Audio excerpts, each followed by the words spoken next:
Socialiste me 2 numërues për çdo tavolinë, një numërues Partisë Socialiste dhe një i PSD-s, ka nisur procesin e numërimit. Ndërkohë demokratët janë rikthyer 2 orë më pas, numëruesit e Partisë Demokratike, ndërkohë deklaruan që 7 kutit e numëruara nga vetëm 2 numërues për çdo tavolinë nuk do të njihen nga Partia Demokratike dhe do të kontestohen. Rezultati 7 kutive, ndërkohë që gjithë të tjera të vijojë procesi normalisht dhe le të shpresojmë që edhe ditën e sotme,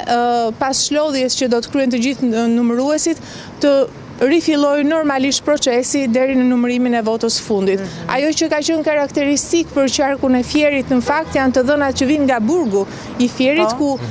edhe votuesit apo të dënuarit në burgun e Fierit kanë votuar në shumicë Partinë Socialiste, 217 të dënuar kanë votuar për Partinë Socialiste dhe 92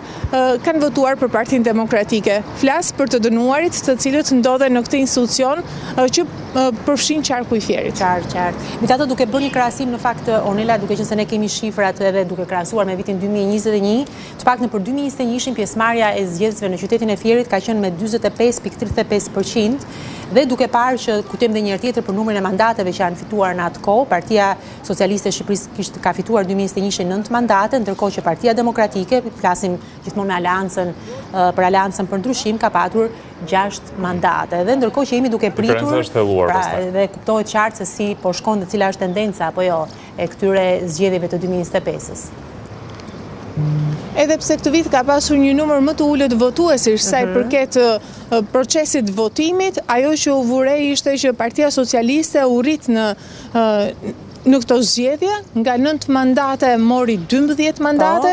krahasimisht me 21-shin, të paktën deri tani në këto momente që flasim, pasi ka ende KZAZ që vijojnë procesin e numërimit, janë 2 KZAZ të tjera në Fier, vijojnë Lushnja dhe Patosi. Ndërkohë që është përmbyllur Mallakastra, Roskoveci dhe Divjaka, do të presim se çfarë do të sjellin edhe kutit e mbetura, ndërsa nëse do t'i kthemi krahasimit me 2021-shin, Partia Demokratike mori 6 mandate, ndërkohë që ende nuk dihet se si do të shkojë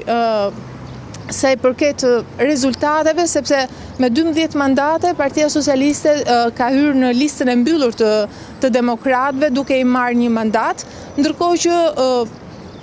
një mandat në 2021-shin e kishte Lëvizja Socialiste për Integrim, gjë që në këto zgjedhje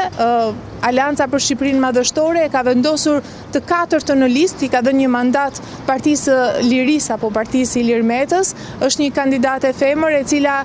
do të shihet se si do të jenë rezultatet e Partisë Socialiste për të parë se sa do të rrezikohet lista e mbyllur e Partisë Demokratike në këto zgjedhje, përfshir edhe aleatën e Partisë Lirisë, e cila ndodhet e 4-ta në listën e mbyllur. Ornella, edhe një kuriozitet të fundit, nuk e di, zoti Bardhi ka qenë prezent gjatë ditës së djeshme dhe të pardjeshme atje duke ndjekur procesin, nuk e di nëse ka patur ndonjë koment, nëse ti e ke vëzhguar nga pranë, ndonjë reagim apo edhe shprehia e fytyrës ndonjëherë flet më shumë se sa fjalët në situata të tilla të disfavorshme. Po pra, se për ta shtuar këtë që thotë dhe Kristi, ne ndoqëm edhe intervistën që ti edhe përmendë pak më herët të zonjës Balluku, pra nëse zonja Balluku ishte atje gjatë gjithë kohës, zotin Bardhi ku e kemi? Në fakt, zoti Gazmend Bardhi ka ndjekur si procesin e votimit, ashtu edhe atë të numërimit nga shtabi i tij elektoral, nuk ka pasur dalje të tij në asnjë KZAZ, i vetmi, le të themi, kandidat ka qenë deputeti aktual Luan Baçi, i cili ka qenë edhe vëzhgues, ka ndjekur procesin e numërimit të votave, edhe gjatë mbrëmjes së djeshme, ndërkohë që Gazmend Bardhi, edhe sipas këshilltarëve të tij, ka deklaruar që do ta ndjek dhe ka vendosur që ta ndjek nga shtabi elektoral, por sigurisht nuk kanë munguar vëzhguesit e Partisë Demokratike, të cilët kanë kryer numërimin e tyre të votave në të gjitha KZAZ-t e qarkut të Fierit. Ornella, ne të falenderojmë shumë për raportimin e këtij mëngjesi dhe të urojmë punë të mbarë edhe në ditët e sotme. Faleminderit, Ornella, vërtet. E vlerësojmë. Nga Fieri. Faleminderit.